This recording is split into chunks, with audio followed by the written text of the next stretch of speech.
L'Union des jeunes avocats du barreau de Kinshasa Matete, UJABKM en sigle, a célébré le dimanche 14 avril dernier le quinquennat de son existence au Fleuve Congo Hotel.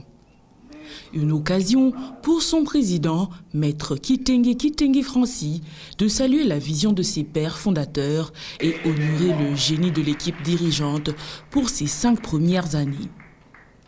2 temps forts ont marqué ce grand rendez-vous, à savoir la grande finale de l'édition du concours Battle des plaideurs et 5 autres grands défis. Maître Kitenge Francis a dans son allocution appelé ses pairs à l'unité dans la profession plutôt qu'à l'appartenance à leurs barreaux respectifs, à la relecture du rôle et du statut de l'avocat dans la société ainsi qu'à l'ordre des avocats. Maître Kitenge a également invité les autorités des barreaux à s'impliquer davantage à la formation du jeune avocat et la réduction sensible du phénomène caïman. Lorsque nous sommes une solidarité, nous sommes réellement une relève pour le barreau.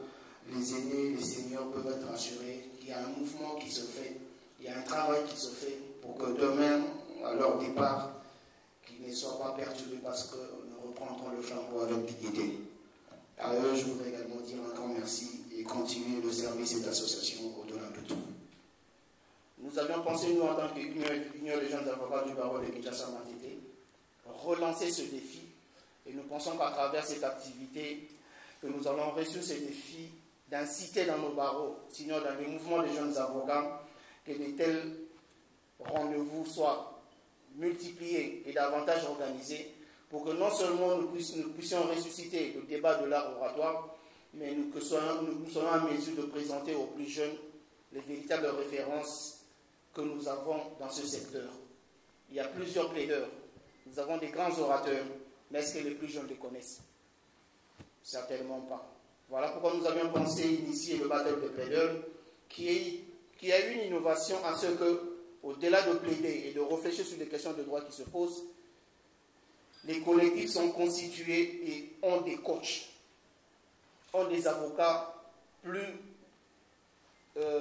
séants ou des aînés qui viennent discuter avec les plus jeunes, qui viennent apprendre et partager de l'expérience, mais au-delà de tout, ça permet de se présenter aux plus jeunes et permettre aux plus jeunes de connaître les repères ou les références en termes de plaideurs ou de plaidoirie dans le milieu des avocats.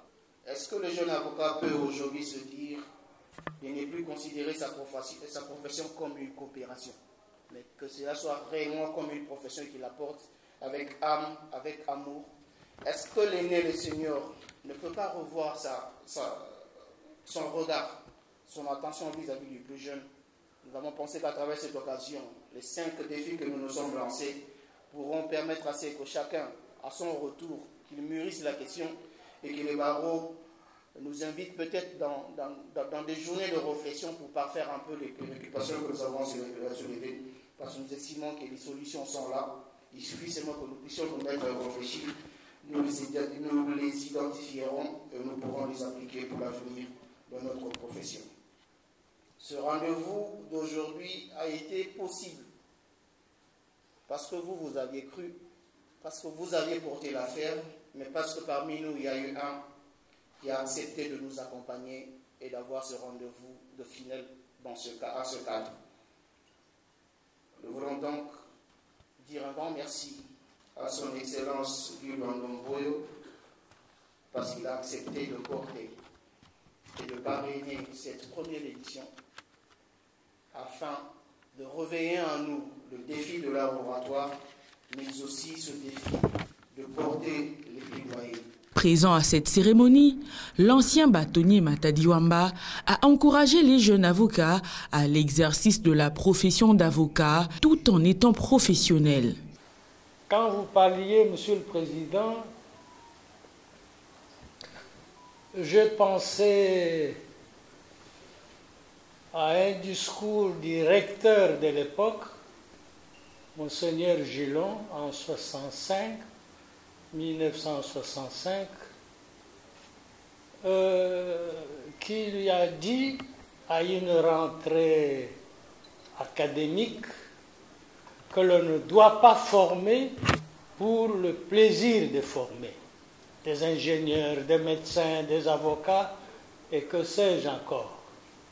On doit former les cadres suivant les besoins du pays. Parce qu'un diplôme universitaire doit pouvoir ouvrir le chemin à son titulaire dans quelques pays que l'intéressé se trouve. Monsieur le Président, le phénomène que vous relevez, c'est un phénomène réel, mais il faut le placer et le voir dans le contexte qui est le nôtre, malheureusement. Que puis-je encore dire? Je termine. La langue du palais existe. La langue du palais existe. La bonne langue. La langue de la rue existe. Mais il y a des lieux, il y a des moments où ça coïncide.